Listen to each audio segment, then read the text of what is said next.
Muito boa tarde. Ai, como o São Paulo estava precisando de uma vitória ontem para ficar tranquilo na tabela. Vamos mostrar aqui, ó. Se vencesse o América ontem, onde o São Paulo estava? Que São Paulo tá ali, ó, 12º, 26 pontos. E estaria aqui na 9ª posição, porque teria uma vitória a mais que o Cuiabá. Agora o São Paulo segue no sufoco, ficou só no empate com o América. Era um confronto de 6 pontos ali e ainda teve bate-boca entre o Volpi e o Arboleda.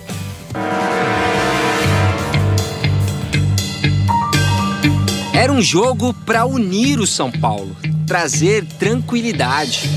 Mas o que se viu no Morumbi a noite gelada quase esquentou. A gente sabia da importância desse jogo em casa, a gente estava com um jogo a menos. Se a gente conquistasse 3 pontos, a gente ia pular algumas posições.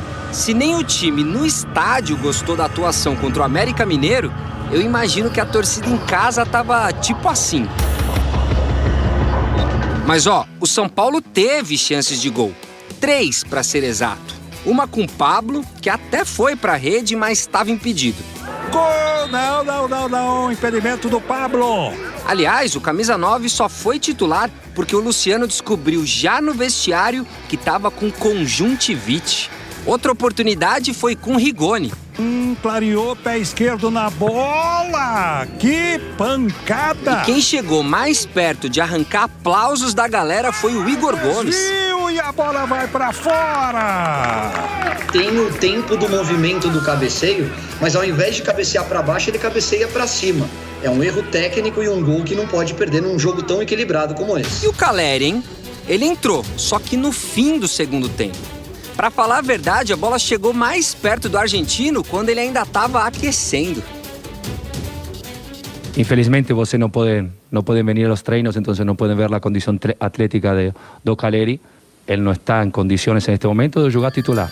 Agora, quem sabe bem o que fazer com a bola é o time do Wagner Mancini. Em vários momentos, o vermelho Morumbi parecia, na verdade, ser verde e preto. Isso porque o América dominou boa parte do jogo e o São Paulo só não foi derrotado em casa porque contou com a sorte. Thiago Volpi teve que fazer boas defesas desde o comecinho do jogo. Só que nessa aí, teve que espalmar e torcer. Pra fora no toque de cabeça do rebote do Volpi! Sério, olha como o gol tava aberto pro Rodolfo, que perdeu. Foi por causa desse lance que o goleiro e o Arboleda discutiram rapidinho. Olha só agora o Volpi com o Arboleda, né?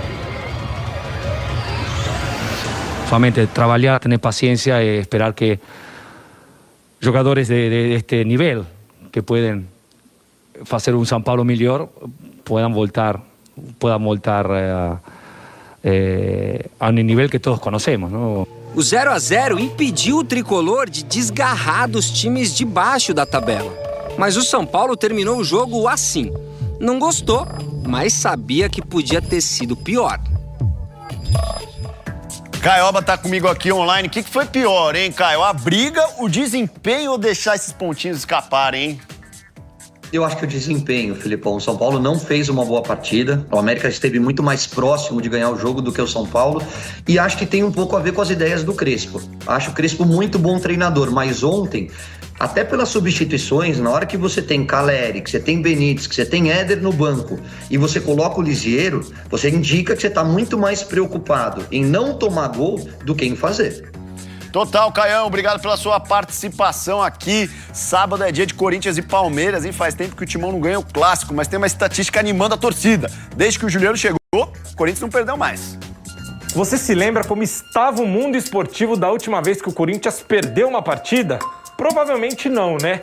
Mas para te ajudar, a gente vai voltar um pouquinho no tempo e mostrar que muita coisa mudou nesses quase 2 meses de invencibilidade.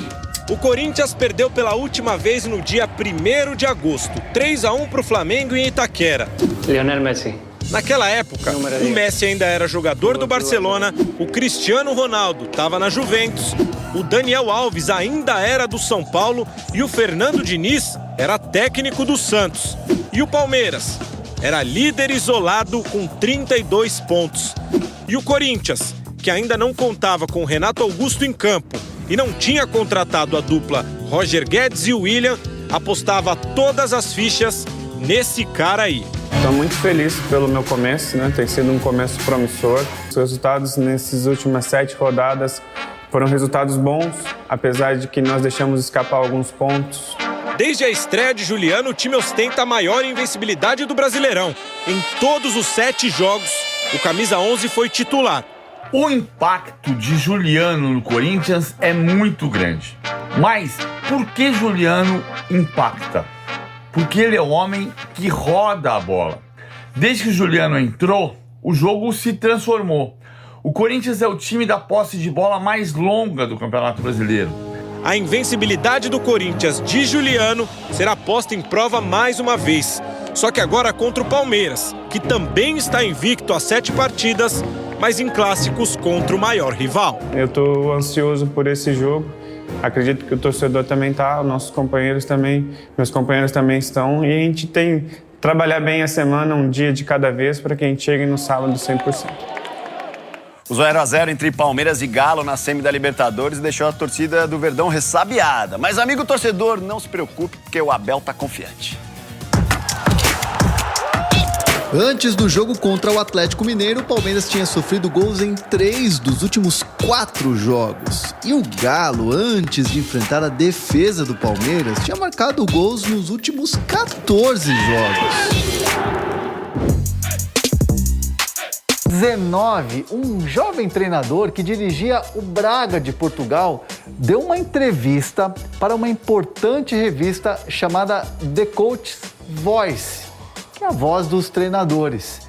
E o título, Acreditar em um Plano, dizia Abel Ferreira. E na entrevista ele fala: se o teu adversário está no mesmo nível que você, então tudo bem, pode atacá-lo. Mas se for enfrentar uma montanha, ou seja, se o adversário for melhor, você necessita fazer algo de maneira diferente. Isso aqui não te lembra um jogo que aconteceu na terça-feira? Sofremos muitos golos e, portanto, foi fundamental para, nestes 2 jogos, passar confiança à equipa, porque uma equipa que não seja sólida defensivamente não pode ganhar nada. As marcações foram individuais e cerradas e acabou por ser um jogo muito tático. O mapa de calor do Palmeiras mostra as ações concentradas pelos lados do campo e pouca movimentação na área adversária. Apenas importante no futebol é a bola, né? Se o seu time ficar jogando bem sem a bola, você não vai fazer gol em ninguém, vai correr risco de perder. A bola é a coisa mais importante, então você tem que treinar o seu time para jogar bem com a bola, depois sem a bola. O Palmeiras tem que fazer tudo diferente. Possibilidades táticas, um jogo decisivo. Mas pro torcedor, a melhor estratégia sempre vai ser a da vitória. Tá no DNA dos times do Santos, né? Jogar pra cima, no ataque, bonito. Não é lá muito o estilo do técnico Fábio Carille, que com esse elenco tem um desafio e tanto pela frente.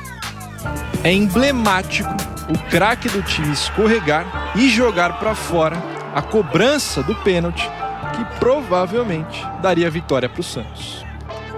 O Fábio Carille, o Peixe ainda não venceu, nem fez gols. Isso já pesando e tem muitos jovens, e passar tranquilidade, com trabalho a gente vai melhorar, né? É uma responsabilidade minha fazer esse time jogar melhor. A cada jogo que passa, os números ficam mais complicados para o Santos. Por exemplo, o Peixe não vence já faz 9 jogos.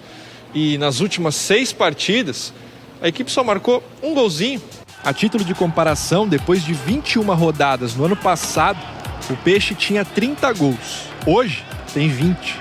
A questão de finalizar, ela passa muito pela construção, né? E é isso que eu vou trabalhar. A construção, a troca de passe, a tabela, as infiltrações, para que a gente possa finalizar mais. Se por um lado o time não tem feito gols, também tem tomado poucos. Em 3 partidas, foi só uma vez que os adversários marcaram. A cada treino, a cada jogo, a gente procura evoluir cada vez mais. A gente sabe, desde a chegada do professor Carille, que a parte defensiva, ele foca bastante para não tomar gol. E a gente vem trabalhando muito para poder evoluir cada vez mais e também crescer no aspecto ofensivo. Atacar com a mesma eficiência que defende. Essa é a busca do Santos em uma semana livre de jogos, para voltar a colocar a bola para dentro. Pra sair desse sufoco, o Santos pega o Juventude domingo e você vai ver na Globo 4 horas. E daqui a pouco, às 2 da tarde, aqui na Globo, oitavas de final da Copa do Mundo de Futsal, Brasil e Japão. Então a gente vai ao vivo pra Lituânia, Kaunas. Lá está Marcelo Correge, morrendo de saudade de Klaipėda, certamente, Correge. É isso, Felipe. Boa tarde pra você, boa tarde a todos. Klaipėda é bonita, mas Kaunas é bonita também. Segunda maior cidade da Lituânia. Olha só, agora é tudo ou nada. Mata-mata. Se o Brasil vencer, segue adiante para as quartas de final para enfrentar o Marrocos, que já está classificado, venceu a Venezuela ontem, mas se perder, volta pro Brasil. Mas é favorito para jogar contra o Japão. A seleção brasileira, segundo o técnico Marquinhos Xavier, precisa ser mais ofensiva nesse jogo. Então, ele tirou da relação um dos fixos, o Lé. Brasil bem ofensivo para esse jogo, 2 da tarde, na Globo. Pra cima deles, Correge, obrigado. Ó, o Nobru você conhece, né? Moleque que saiu da quebrada de São Paulo pro mundo jogando Free Fire. O cara tem até um time, que é o Fluxo. E o Bond, você conhece? Não é o James. Level Up significa subir de nível. Só de ver a mansão dele, dá pra perceber que é outro patamar mesmo. Nunca imaginei que eu iria chegar onde eu cheguei hoje. Mas nem sempre foi esse luxo todo para Samuel Level Up. Nascido em Salvador, Bahia, criado na favela Inferninho. Nossa casa era feita de tábua e o teto era de ternite. Todo o sol que batia esquentava muito. Toda vez que chovia também, alagava tudo embaixo, entrava na casa, esgoto, rato, barata. Mas eu aprendi muito com tudo isso, sabe? Me tornou forte. Até que ele encontrou o Free Fire, que é um jogo de celular de graça que roda nos aparelhos mais simples. E com 16 anos, já se destacava tanto no game que ele começou a ganhar um dinheirinho. No começo eu não cobrava. A pessoa chegava por espontânea vontade e falava assim pra mim: vou te dar R$200 pra você me ensinar a jogar. Talento levou o Level Up ao Corinthians em 2019. Apareceu aqui no Globo Esporte até. Ao lado de outro fenômeno do game, Nobru foi campeão do mundo. E faturou o prêmio mais importante dos games da América Latina. Foi eleito a revelação no prêmio eSports Brasil. Nunca desista dos seus sonhos. Só que aí no ano passado, praticamente não jogou os campeonatos competitivos. Focou em criar conteúdos para os seus quase 5 milhões de seguidores nas redes sociais. O pessoal me cobrava muito, falava: você tem que voltar ao competitivo. Eu olhava o direct e só tinha isso: level, volta ao competitivo, level. Até que resolveu fazer o próprio time e chegou com tudo. Na apresentação, com direito a carro de luxo e a mansão de respeito, onde fica a equipe profissional.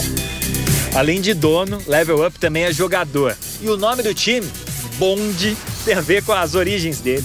É um nome muito usado, principalmente no funk. Eu falei, pô, vou botar esse aqui e vai ser sucesso. O grande objetivo aqui do Level Up com o Bond não é a ostentação.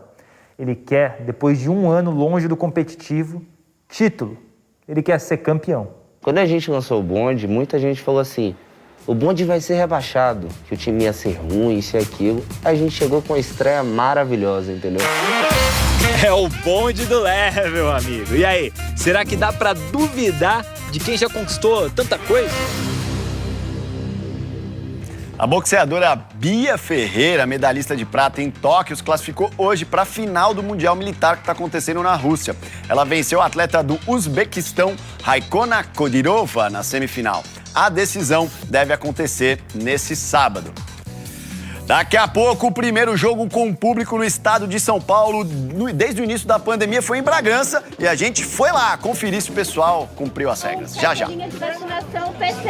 Ganhou do Libertad na primeira semifinal da Sul-Americana. Foi o primeiro jogo com público no estado desde o início da pandemia. A gente tava com saudade, né? Mas foi conferir como a galera se comportou.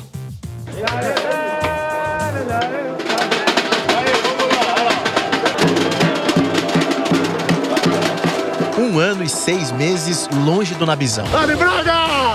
Pra quem se acostumou a estar aqui toda semana, parece que foi muito mais. Faz 2 anos que você tá no estádio. Estamos aqui para fazer a festa e levar o Braga pra final.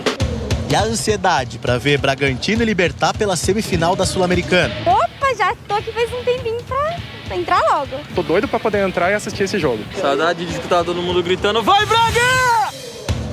O Bragantino foi o primeiro time do estado de São Paulo a jogar com público desde o início da pandemia. São Bragantino, sim senhor!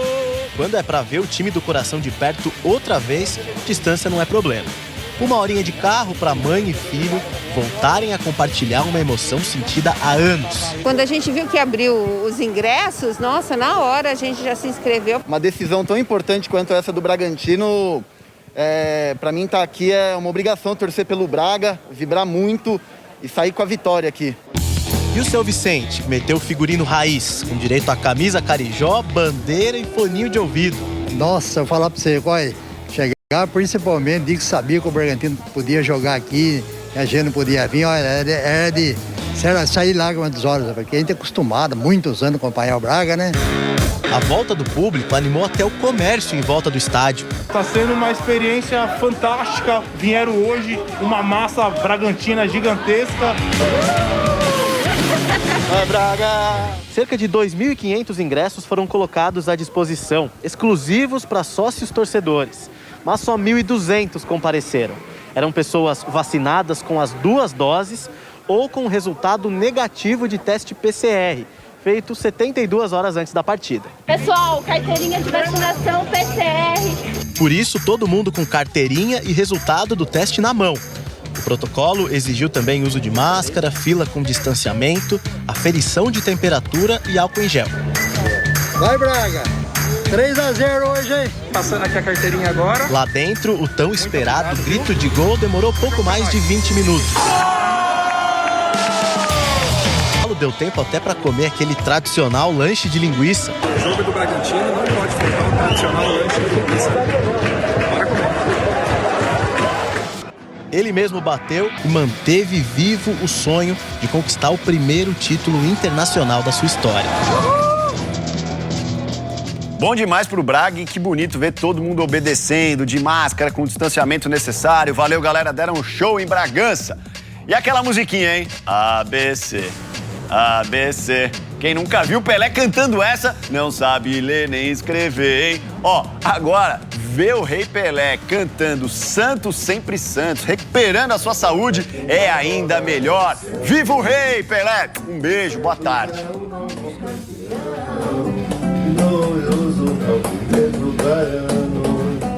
Campeão absoluto